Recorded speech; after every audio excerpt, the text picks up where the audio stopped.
For lesson 6, we're going to work on using our trig to solve for missing sides of our triangle. So the first thing we always need to do is figure out where are we starting. Now, wherever we start is usually based on what angle they provide for us. So in this case, we're going to start from the 51. So we've got our O, our A, and our H. So if we look at it, we have our adjacent side and our hypotenuse side. Sometimes it helps to write out our SOHCAHTOA, and we can see that the opposite side is blank, so anything involving an O is out, and that leaves us with cosine. So it's always trig function followed by the angle, so cosine 51 equals adjacent over hypotenuse.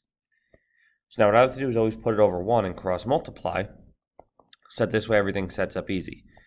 We always put our side length out in front, so 28 cosine 51, and then calculator work, they want it rounded to the nearest hundredth. You get 17.62. As we go over here, we're going to start from our 20. So we have our O, H, A. So our hypotenuse side is blank now, so this is going to be a tangent problem. So tangent of 20 equals opposite over adjacent. Now we have to be a little bit more careful in the variables on the bottom, because as we cross multiply, it doesn't end up by itself right away. So we have to take the one extra step of dividing both sides by the trig function to see what we get. Now again, nothing really changes here. It's just a matter of, instead of multiplying in the calculator, we're going to be dividing in the calculator. So we get 41.21. We end up here starting at the 67. So we have opposite, hypotenuse, adjacent. Adjacent's blank, so that's going to leave us with sine. So sine of 67 equals 3.4 over x.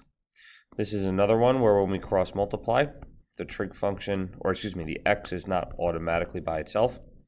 Now the fact that we have a decimal here is irrelevant, because the calculator is going to end up doing most of the, or pretty much doing all of the work anyway.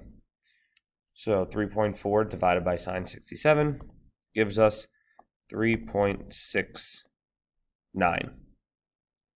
And then our last one, starting from the 59, we have O, A, H. So we're going to be cosine. So cosine 59 equals 432 over x. So a lot of these seem to be in the slightly more challenging range, where we have to pay a little bit closer attention and do the extra step. So we divide by cosine 59 on both sides, and x equals 838.77. So number 5, a hot air balloon is tied to the ground with 2 taut or straight ropes, as shown in the diagram below. One rope is directly under the balloon and makes a right angle with the ground. So that's telling us that we have a right angle and we were able to use some of our trig stuff. The other rope forms a 50-degree angle with the ground. So that's going to be our starting point. Determine the height of the balloon to the nearest foot directly above the ground. So I'm going to call that x. And then part B wants us to find the distance on the ground between the two ropes. We'll call that y. So we'll do each of these in 2 parts. The key is, starting from the 50, we have O, A, H. So we're going to have to use 2 different trig functions here based upon which one we're solving for. If we're solving for x, we're going to use our opposite and our hypotenuse. So sine of 50 equals x over 110. Cross multiply, x equals 110 sine 50. And when we put that in our calculator, we get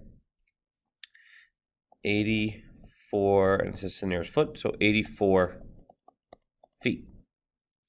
For the bottom part, for y, we're going to be our adjacent hypotenuse.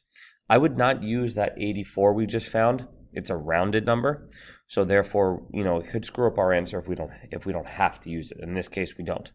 So now we're going to be adjacent hypotenuse, so we're going to be cosine. So cosine of 50 over 1 equals y over 110.